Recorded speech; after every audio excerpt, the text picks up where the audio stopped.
Accuracy is important, particularly important when you're using to train models if you're not anonymizing the data, because people have the right to ask that their data is accurate. So that could be as simple as if somebody changes an email address, but also if somebody changes their name, or they change an address, or they change a gender, or they change their pronouns.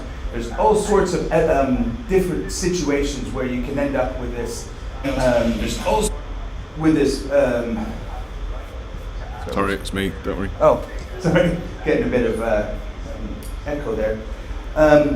So where was I? I was on accuracy. So it's very important that you keep that data accurate, and that if somebody requests that that data gets changed, that you're able to change that. And this is very important when you're doing AI models, because what that means is if you've trained on somebody's data and then they've suddenly changed their surname or they've changed their gender, you have to be able to show that you've reflected that in your training. Or what you need to do is to strip out that data, which is usually what people do, so that sort of stays as a separate subset. Now, second to last one is security. This is fairly obvious. You have to make sure that you're taking the right processes that you need to be able to secure the data, to be able to stop it from being used. And this sounds really obvious, but it's another big problem that happens when you're training AI models. Is there's always the temptation for your AI team, for your data science team, to take a whole huge subset of data, download it onto their very expensive, I'm sure, MacBooks that they've got, and use that fancy GPU power to process all the data, which is fine as long as you have your VPN, as long as you're not sitting in a cafe on a public Wi-Fi or something somewhere. So it's making sure that as you go through the whole process, that you're always keeping the data secure, that you're always being very, very careful about that. And then finally, it's accountability. And that's just making sure that everything you do with the data, all the processes, you've got it documented, you're able to show what you're doing, why you're doing it, and how that fits in with the rest of these key principles. So the rights of individuals, this ties a lot into what we're just talking about with the key principles, but this is really where a lot of it boils down to, and that's everyone has the right to be informed, which means that they have the right to know what the data is being used for. They have the right of access, which means that when you're putting together data sets for training these models, you also have to make sure whatever the source data is, if somebody does a request, that you're able to provide all the information that you're showing on them, or that you're storing on them. This is very important. Usually you have, I think it's 28 days from the moment that you make a request to be able to do that. Have the right to rectification. That goes back to accuracy that I was talking about earlier. Have the right to erasure. This is a very important one as well. If somebody asks to be forgotten, unless you have some sort of legal imperative, like that example with the airline, you have to just say, yes, we can purge that information, and then get rid of it all and show that you've done that and confirm that.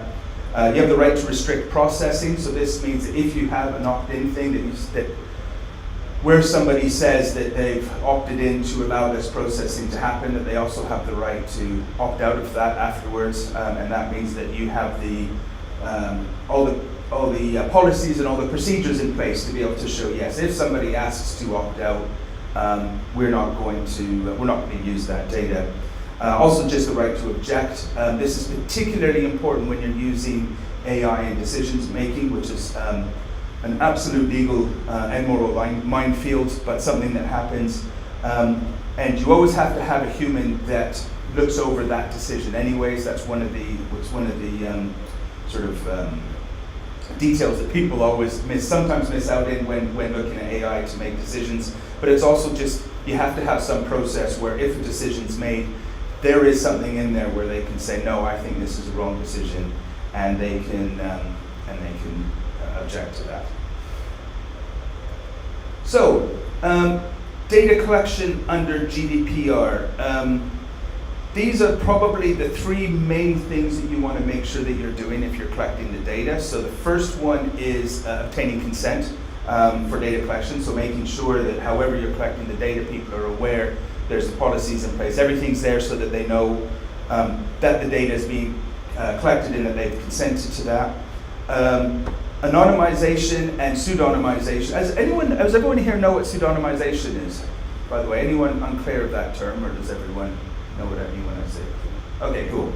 So anonymization or pseudonymization, that's really important.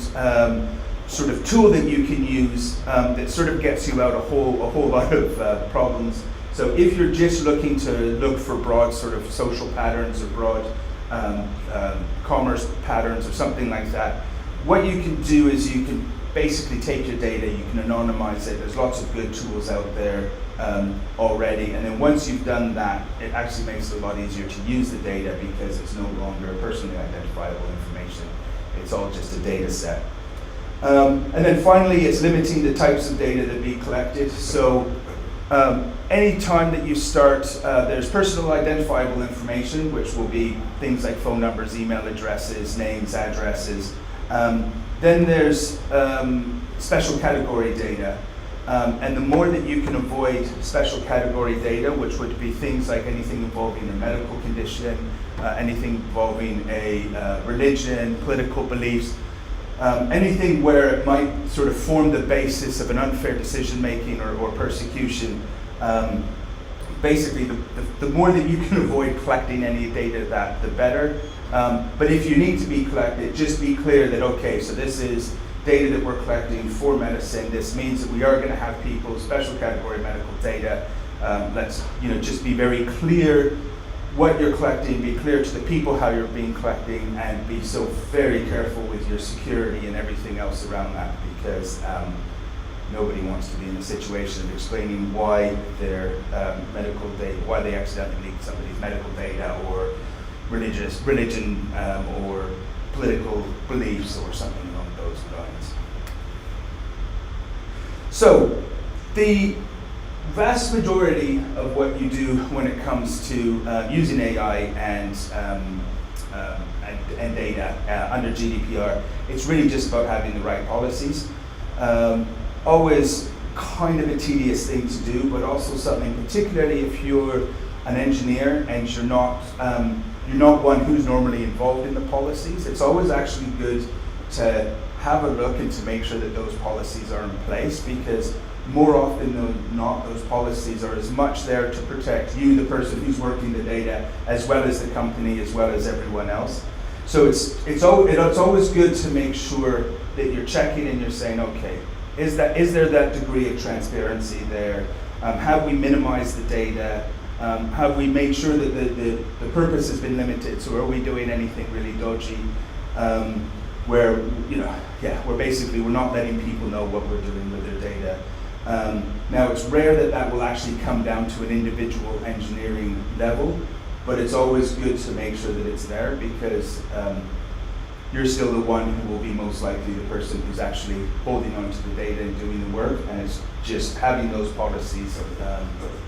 It's just important, and it's your big protection. It's probably the biggest protection under GDPR, other than being really good security-minded with your infrastructure.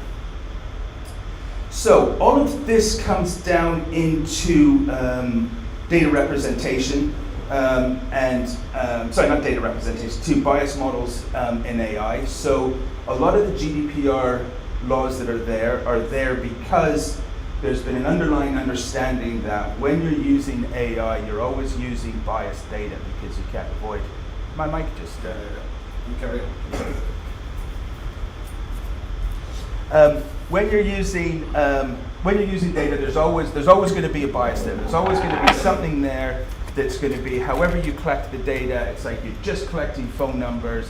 So what happened is that data is biased to people who have phones, or you're just collecting this, so that biases people that just have that.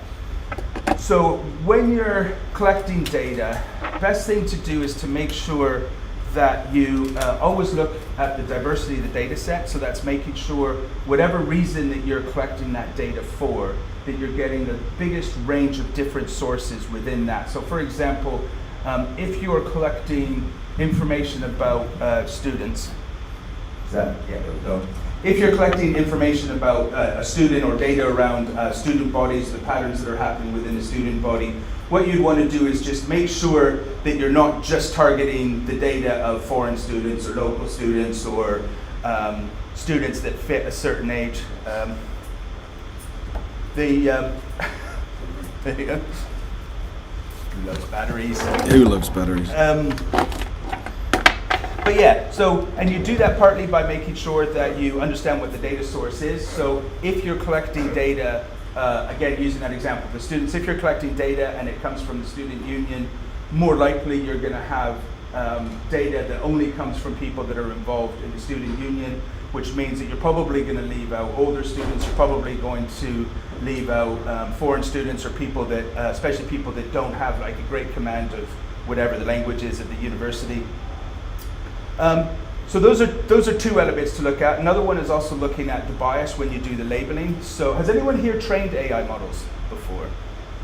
Has anyone done that where they sat there with, so most of AI, this is very dull, but most of AI actually involves looking at a spreadsheet, at least in my experience, and you label data. So you look at, you download 100,000 tweets, you look at 100 of them, you decide what the sentiment is in each of those tweets, you feed that into a data model, that then comes back and uses that data model that you have right there to look through the record of 100,000 tweets that you have and decide what the sentiment is in each of those.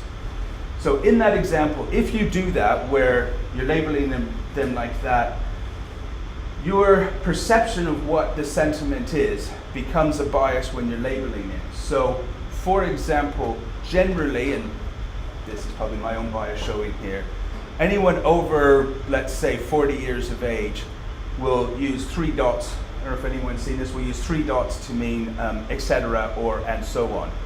Where anyone under a certain age, probably around 40, generally 3 dots is used to mean either sort of sarcasm or that's weird or something else, at least according to some of the engineers I've worked with who thought I was being really sarcastic every time I ended a tweet with, or a message with 3 dots. But so how you look at that could bias the whole result set of what you're looking at. So when you're doing the label and when people are doing the label, you have to make sure that they're able to see as best as they possibly can to get rid of that bias. And how you get rid of that bias is by getting as many different people involved in the process as you can, from as diverse as a background as you can. So when you talk about diversity in hiring software engineers or data teams, this is where it becomes particularly and practically important, because what you find is that when you have a diverse team, is that you have people there that will actually see things that other people won't see, like that generational thing with the 3 dots. Another example of, I was working before doing AI in credit collection software, and whenever you're dealing with software developers that are dealing with credit and collections, is in the minds of most software developers, everybody has a phone with unlimited data and unlimited calling, because pretty much anyone who works in software development does have that. But when you're dealing with people who are working, who are basically who are struggling, a lot of people generally have very limited credit. They don't have data, or they have very limited data. So when you're building a solution around that, you have to take into account the fact that they're not, onto a phone and send a text message. They may not actually be able to pay a bill that they're able to pay simply because they don't have enough credit to send a text message on their phone. It's those types of biases that you want to get out. Now that's not an AI bias, but it's an example of just the type of thinking that people get into and why it's so important to have that sort of diversity in the team. Now, I'll try and wrap this up now, because I think we're running out of time. Are we running out of time? About 3 minutes. 3 minutes, okay, cool. So the most practical way of making sure that you've got this diversity, that you've got this bias, and that you're taking these biases out, is basically to do some sort of end user impact testing. So what this means is that whenever you're building any sort of a model, you then test that model from the point of view, and you can use use cases. There's various ways of doing this, but you say, okay, what I'm going to do is I'm going to go on ChatGPT. I'm going to ask this series of questions, but first I'm going to ask it in the persona of 20-year-old single mother with 3 kids at home and limited credit. I'm going to ask this question. Okay, now in the persona of a 25-year-old recent graduate software engineer, I'm going to ask this question. Now in the persona of, and you keep and you try and build up as many personas as you possibly can. Look at what the AI is giving back to you under certain situations, and then judge whether or not there's any issue with that. So one great example of this is, you know those taps where in the airport that never work, where you put your hands underneath and they have the AI thing and then the water's supposed to come out. So when those first came out, they had a particular problem that they worked reasonably okay for anyone with light skin, but if you had dark skin, it just didn't work. Because what happened is a whole bunch of light-skinned engineers built these taps, a whole bunch of light-skinned engineers tested these taps, and all said, yeah, they work well enough.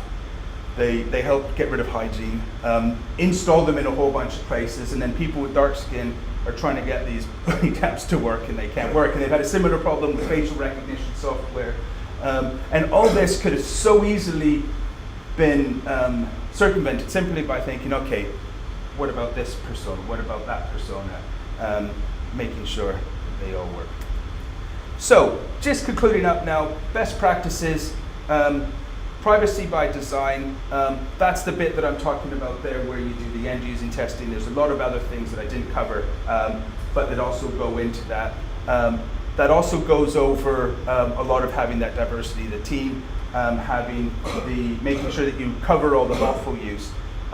Regular audits and assessment, that's particularly what I was talking about with the end user testing. That's also just making sure that you're always looking at the data and that you don't assume because you've tested an AI model now that in 5 years from now that's still going to be the case, because things change and you have to regularly go back and regularly train your model, train the models with the new data, with the way that languages change. And then also just ensuring that you do those data subject rights. So that's going back to all the GDPR thing, making sure that you have the lawful use, making sure that you have consent, making sure that you're keeping the data secure. And that is everything. Thank you very much.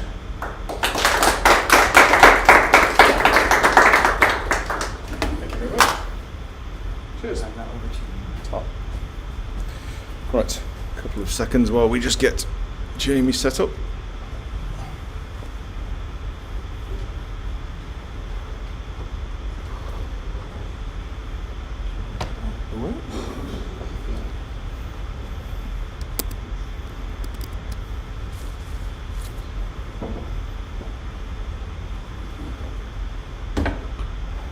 Right, we can do this. Well, I say we can do this.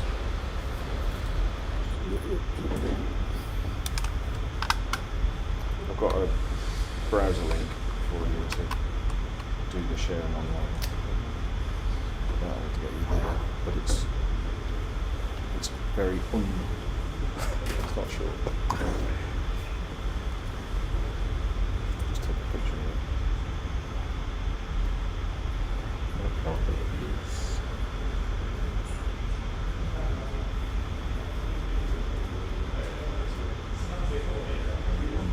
Cool.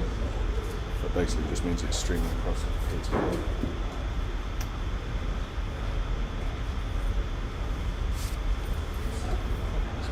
Is that not working on? Okay. Nice. That's expected. Okay, good. We are getting some new batteries for.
Yay, thanks, Jared.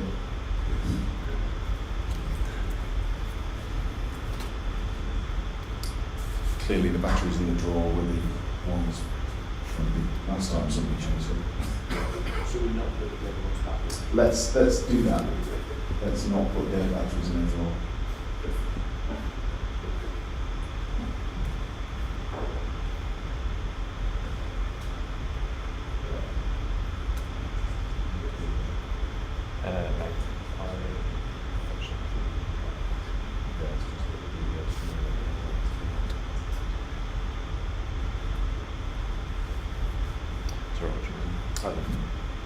Oh, gotcha. Nothing.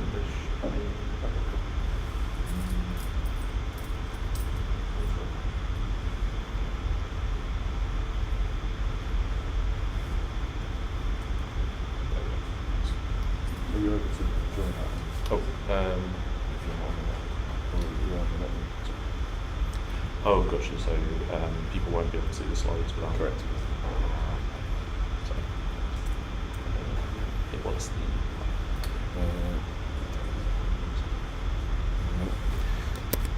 There is BGSS guest. Yep. And it should be that.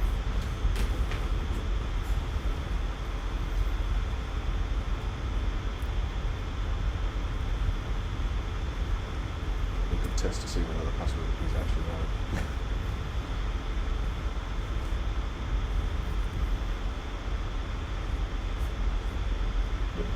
Cool.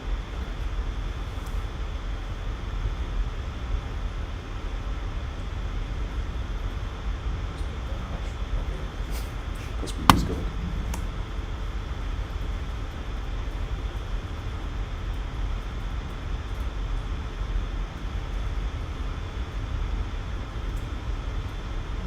Right, it's letting me come up and say,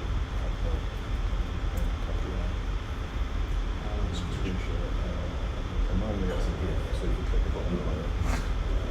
Pick what you want to share.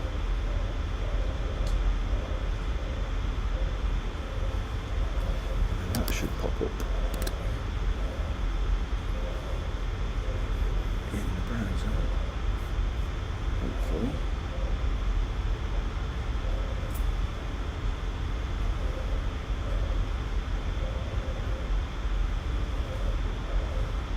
Doesn't show it. No, not popped up here.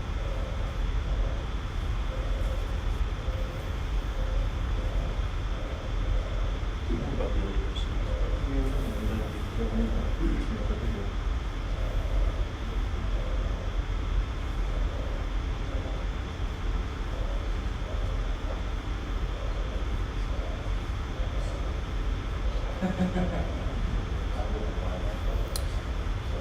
Right, well, I'll do the low tech way. You do the presentation, I'll sit over there and I'll just take a picture.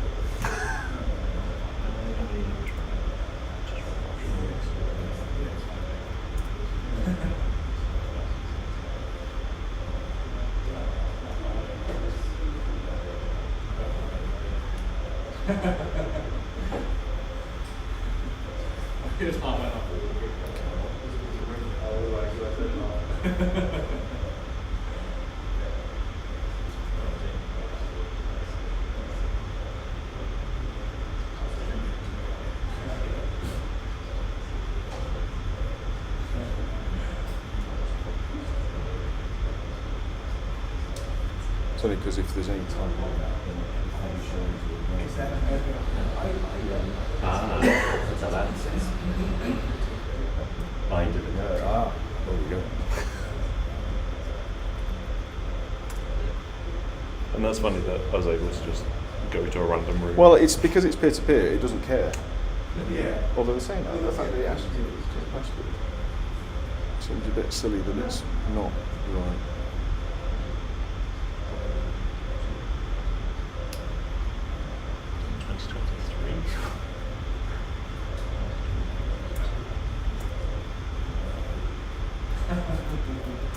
Next time I'll make it as short so that all this nonsense. Jamie. There we go. Cool. Thanks, Jamie. Awesome. Sorry about that. I run Linux, so it's always fun to see how quickly I can get connected.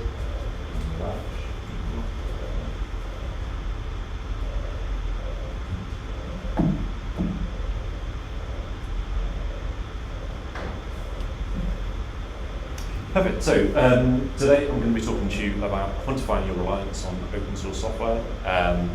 So for those that can't see, I'm very keen about this. I have even got a custom t-shirt printed about this project. So it's an open source project I've been working on for just over a year. For those that don't know me, I'm Jamie. My website is jp.me. I am on various social media platforms, so I actually have a page where I've listed everything, because there's no point trying to add all of them to the slides. And the project is called Dependency Management Data. There's a link to the project there as well. So, as mentioned, I'm Jamie. I've been working on like developer experiencey things for a number of years now. When I was at Capital One, there were a number of internal libraries we were working on and tools to try and make things a little bit better for engineers to be working. Previously, I was at Deliveroo, and we were working on, among other things, shared tools for Go teams. And now currently I'm at Elastic, where my actual job title is working on developer experience. It's something that I've been gravitating towards over the years. It's nice to now be doing it like actually for my job. So if we look back, this talk is now. I did my first talk at DevOps Knox last year about the project. We've just celebrated the birthday of the project itself. And in August 2022, I did the first iteration of what this sort of thing is using Dependabot. First started like formally considering like understanding open source dependencies, thanks to Mike, because it was actually based on some work that Mike was doing at Cap One, where this thing actually came from. And around 2017, we were working on these internal libraries and like hacking around with shell scripts and trying to understand what versions of dependencies things were using. But now a lot better. So why is it important to actually understand how you use open source and internal dependencies? So I wrote a really good intro in this post that I'm not just going to read out, but it is like a very good description of why it's useful. And it's basically that in recent years it's become unavoidable to build on top of open source software. This is absolutely a great thing because it means that you as engineers don't need to specialize into all of the things. You can take some work that someone else has done. You can pick up on defects more easily because there is a whole community of other people picking up and fixing things. And you also get a load of free labor, so like it's the best of all worlds. But relying on open source software isn't always like sunshine and rainbows.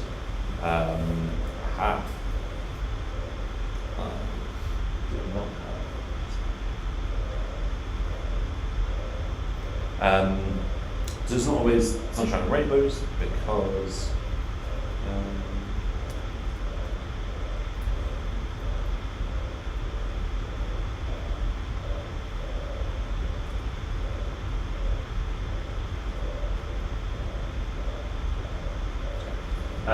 so as the XKCD Nebraska talks about, like, there's so much critical infrastructure that is just one person supporting it. No one supports them financially, no one supports them otherwise, but then something goes wrong and it's that person on the hook. And that's awful. So actually understanding like where your organization has these load-bearing pieces of software is really important for a number of reasons. Because you don't actually know the impact of certain libraries on your supply chain. I air quote that because not everyone is happy with that as a term. And we found like some of these load-bearing pieces quite problematic in the past. So for instance, I'm sure a number of people here remember Log4Shell, where the Log4j library had some very, very, very easily accessible high vulnerability CVEs. But then there are also cases of things like ColorJS and Faker.js where the maintainers put in malicious code into the libraries. Several years ago, there was a library that was heavily used in the Chef cookbook ecosystem, and because of the use of that software with people like ICE in the US, the maintainer deleted the code off GitHub, and that then led to a load of production systems failing to build. And it's things like that unless you really understand like how much you're using and where it is and who is behind it, you're probably going to be in trouble. Also, like, it's nice to say thank you to all these projects that, like, your business would not survive without them. You are getting so much free labor, and you should be saying thank you every so often. You should also be financially supporting them if they want that. Otherwise, you should be supporting them however they do want it as well. And yeah, like, the dependency on your supply chain is vast. It will be much more than you know, and you will be depending on some stuff that you did not know you did. And so being able to actually understand how you use open source is important for a few other reasons. So for instance, there have been a number of cases where dependencies are migrated from open source to not. And it's like, well, how are we going to be affected as a business by that? There's also cases where teams may be using unwanted libraries. So this could be a case of we're a Java Spring Boot shop and someone has started to use a different framework and we don't like that. Or it could be things like there is a security vulnerability in that internal library. Please do not use that. You can also, as I say, understand about different usages of libraries and frameworks. So if you're building tooling to support other teams, it's useful to know what they're using and you can actually get the data, things like that. And then a really important one is working out where you're using unmaintained, deprecated or vulnerable software. Because I guarantee everyone in this room is running some stuff that they did not know was unmaintained, let alone vulnerable.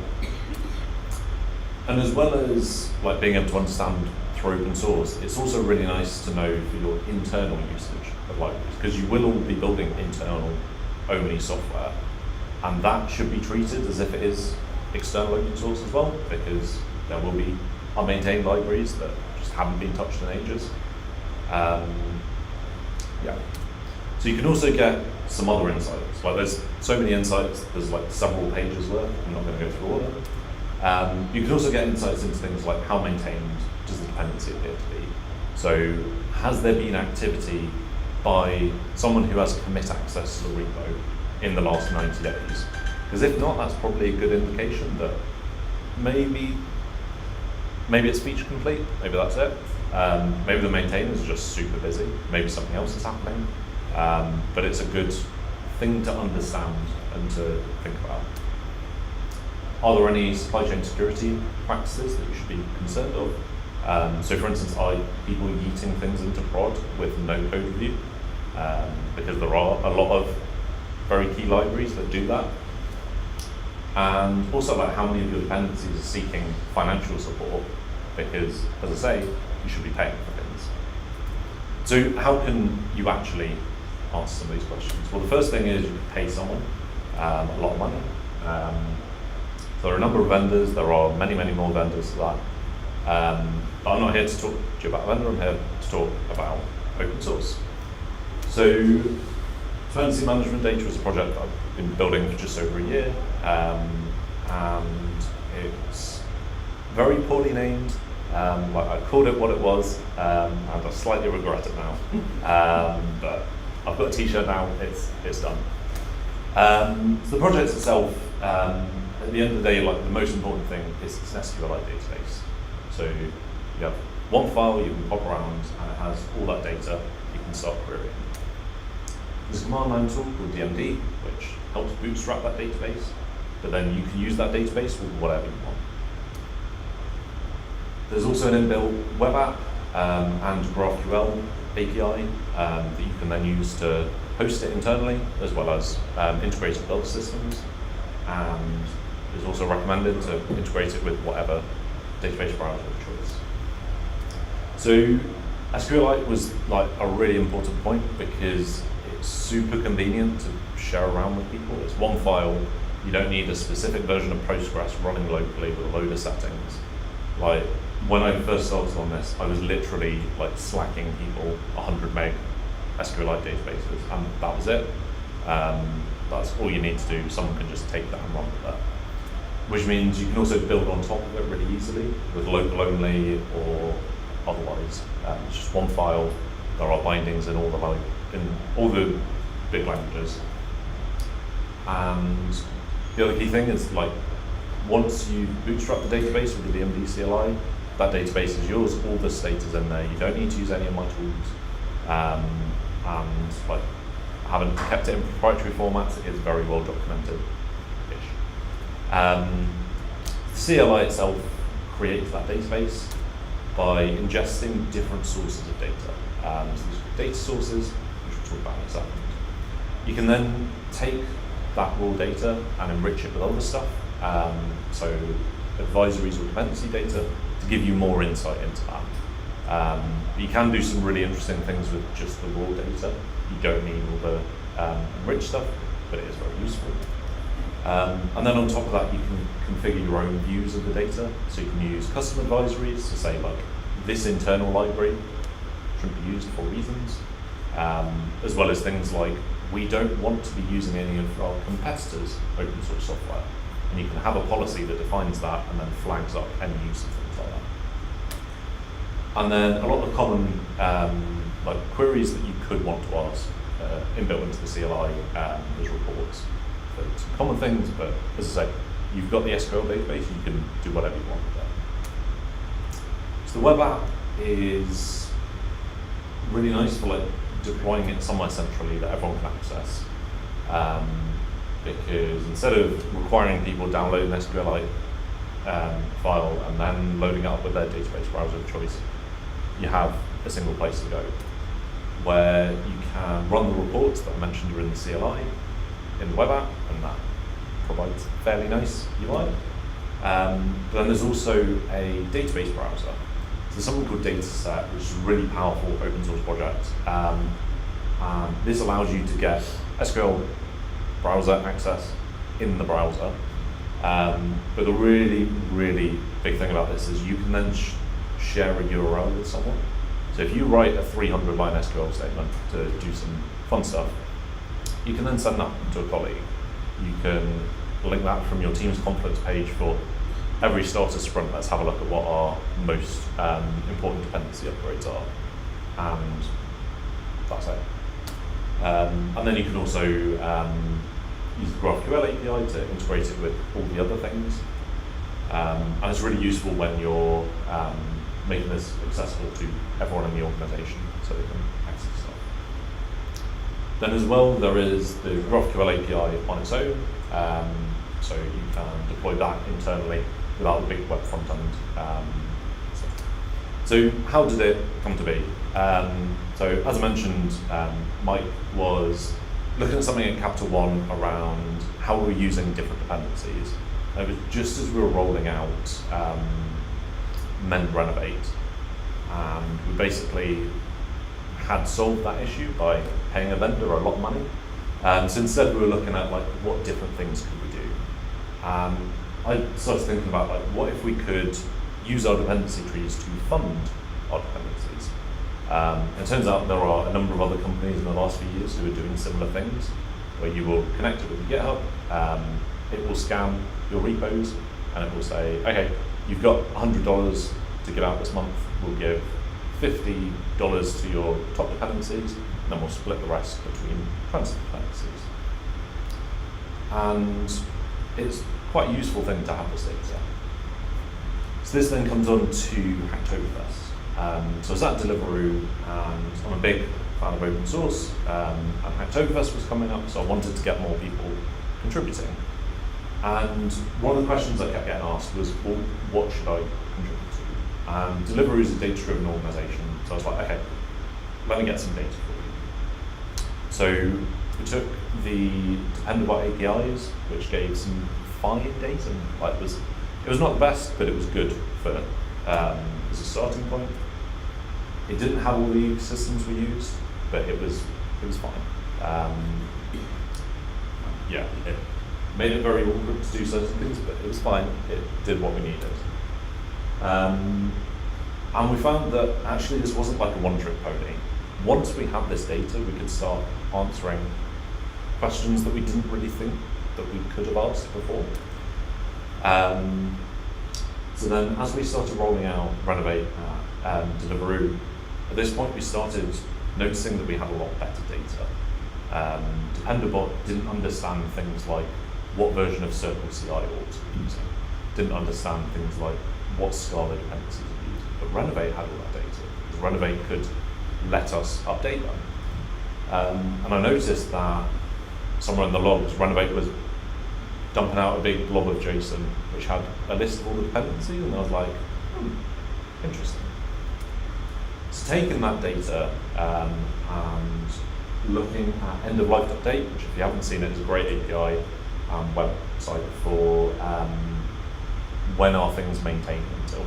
So things like Node.js, AWS Lambda, a lot of those things are on there, and you can see when things are maintained until. And at this point, I realized that this wasn't really something that I wanted to just stay internal to Deliveroo, because it would have use outside there. And it was something that I was already spending like evenings and weekends on. So I started the project as an open source one that I could then clean room implementation and continue working on regardless of where I was. And I wanted other people to use it as well. So this is like the getting started guide. It's several commands, and basically what you need to do is you need to grab some data. So for instance, in this case, we're using Renovate to actually source that data because it's a much better source. You can also connect it up with things like, if you're using Sneak, you can take data from Sneak. You don't have to use another tool, you can just take their word. Then create a database, import that data, and then you can just query it, and you have all that dependency data. You can start asking things like, what Terraform modules are my teams using? Who is using a version of Spring Boot that has been unmaintained for 7 years? Stuff like that. So trying to actually get that data, there are, as I mentioned, multiple sources. So the first one is Renovate. It doesn't require you to be using Renovate anywhere in your business. This is an additional wrapper on top of it just to spit out that dependency tree and do a few other things to make it nicer. But this has the best support of anything I've looked at. And as a big open source project, it is continually getting more stuff. So I always recommend this one. But then if you want to just use the Dependabot APIs, you can use Dependabot Graph, which basically just hits an API endpoint, dumps that out into a file that is then understood by dependency management data. And then there's the software bill of materials standards. If you have any of those, you can just load them into the database and it will use that data as well.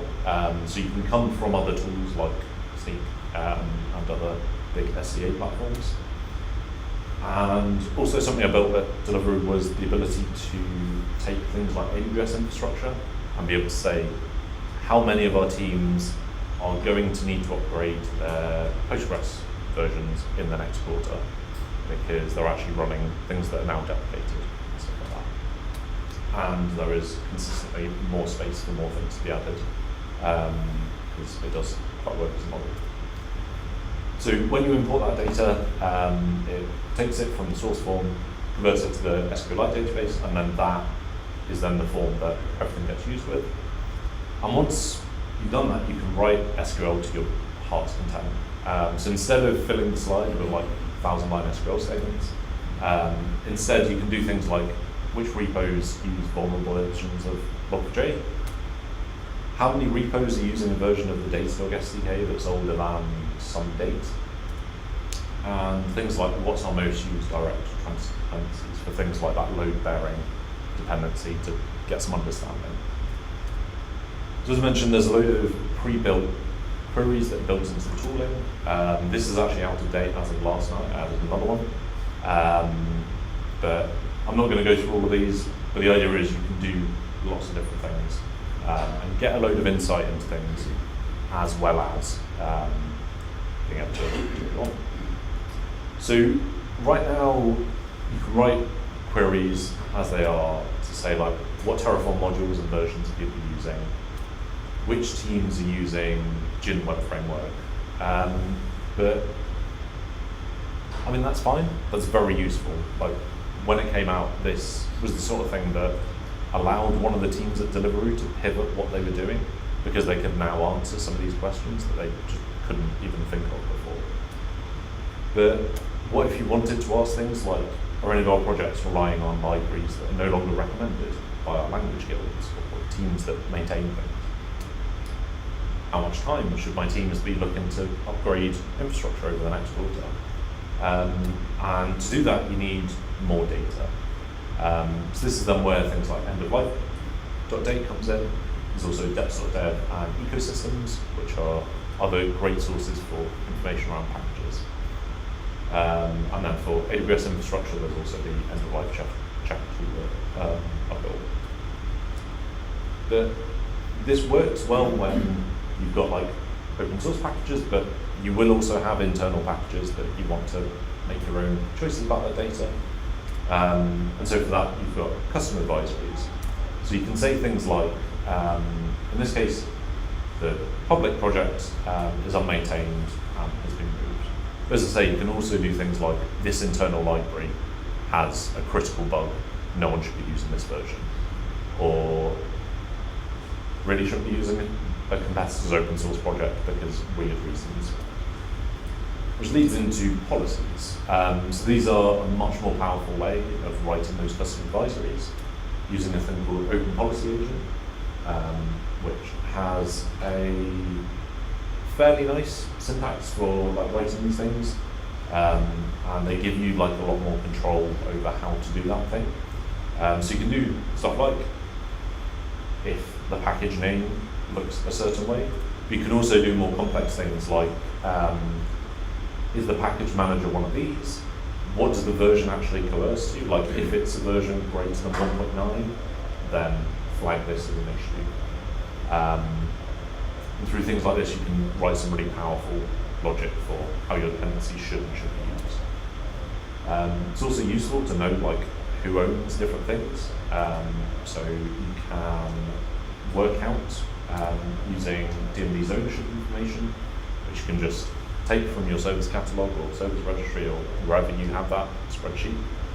And then you can look at things like when you are searching for things, give me a list of the owners alongside the actual dependencies. There's also other interesting metadata you may want to add. So things like how many customer-facing services are running an outdated version of this library. And so you can use repository metadata to do things like this is a customer-facing service, or this is a service running in a very high security environment, so you need to be extra careful about it. And so you can then write a fairly straightforward SQL query like this, which will allow you to look up where is someone using customer-facing service. There's an example project which has a load of data from a load of open source projects and also is used to like run integration tests for the actual project. There's a contra project which allows sharing of a lot of these common things that don't necessarily need to go into the main project, but can be shared with the community. Okay, so the last section is looking a little bit more into what sort of things the data can give you. So, doesn't display very well actually. Yeah, so here is like reporting the advisories that you have. You get a load of information around here are the sorts of things that are running unmaintained or deprecated versions.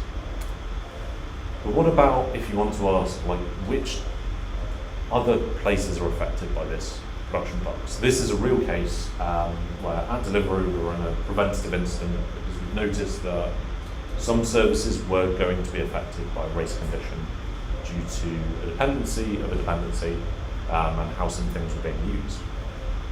So we had these Kafka sidecars, and it was defined in this format that wasn't immediately easy to query. Luckily, we had already ingested this data into DMD, so we could actually see things like, here are all the services and their respective versions of that sidecar. And so we wanted to find out which of them were effective versions. So we took this data, as well as information around like how business critical that service was, and then we could write a slightly more complex query like this, which allows us to list, give me a list of which repos, what version they're currently at, which team actually owns that repo, because we need to be able to like get them on a call to come and help fix the thing, especially for the really business critical ones. And then also make sure it's ordered by who is most critical. And so you would get out data like this, and you'd be able to get in touch with the grocery team and say, hey, I need you to come and fix this. I've mentioned there's things like Log4Shell, so DMD didn't exist before then, but it's a really good example because DMD actually has multiple ways you can solve this. So the first one is there's this dependent on query where you can list which services are dependent on Log4j. You could also start with just an SQL query to say who's using it. But then you can also do things like what specific versions are in use. So these are all the effective versions with a load omitted because a lot of them are effective. Through to writing a policy with Open Policy Agent where you can look at, okay, is it actually Log4j 2 in main or Gradle? And is it one of the vulnerable versions? And then because OPA allows us to do actual like logic, that looks a little bit nicer than just like a massive list of things. So yeah, maybe things like that. In the Go ecosystem, there are a set of really good libraries called the Toolkit. And what happened was the open source community just were not supporting them. They were heavily used by lots of people. For about a year and a half, the maintainers have been asking people to step up to help maintaining them. And one day they were like, screw it, like, no one is stepping up, we're just going to archive the projects. People can still use them, they're still read-only, but we will not be maintaining them going forwards. So of course immediately that happens and everyone's like, oh, we'll step up to fork it, and it's like, why didn't you do that, like, when they were asking? But so being able to like look at that sort of thing, build a report which just lists like how many users you've got, or you can use things like SQL to actually list which of the dependencies we've got on them, and are they required, in which case it's a direct dependency or indirect transfer dependency. How we doing for time? So another similar one is Docker changed some stuff around how the free tier worked. And so actually understanding like how your organization uses different Docker registries, Docker organizations, and Docker repos is really interesting. So there's a report for this, which in this case let you list like where you were using dependencies, because one of the things Docker changed was, say you were using the Docker samples organization, and if Docker samples didn't pay their bill, anyone using images from that organization would no longer be able to pull that. So it's not just affecting you as the people owning it, it's everyone else who depended on you. But for instance, like running this report across your organization is very interesting, because you may assume that everyone's using the approved golden images, but there definitely won't be everyone. So it's quite useful to see. Cool, so last couple of slides. As mentioned, like the getting started guide is a few commands. I would try and get it a little bit quicker, but I think that's pretty good. Don't want to over-optimize it too much. Yep.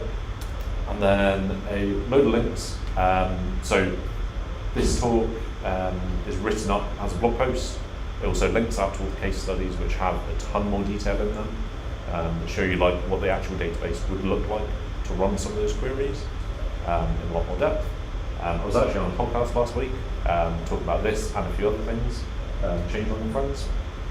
There's a Getting Started cookbook for like how do I actually take this into my organisation, and link to the project and link to the site. So I'm not sure if we have time for questions. Yeah, I'll hang around. Thank you.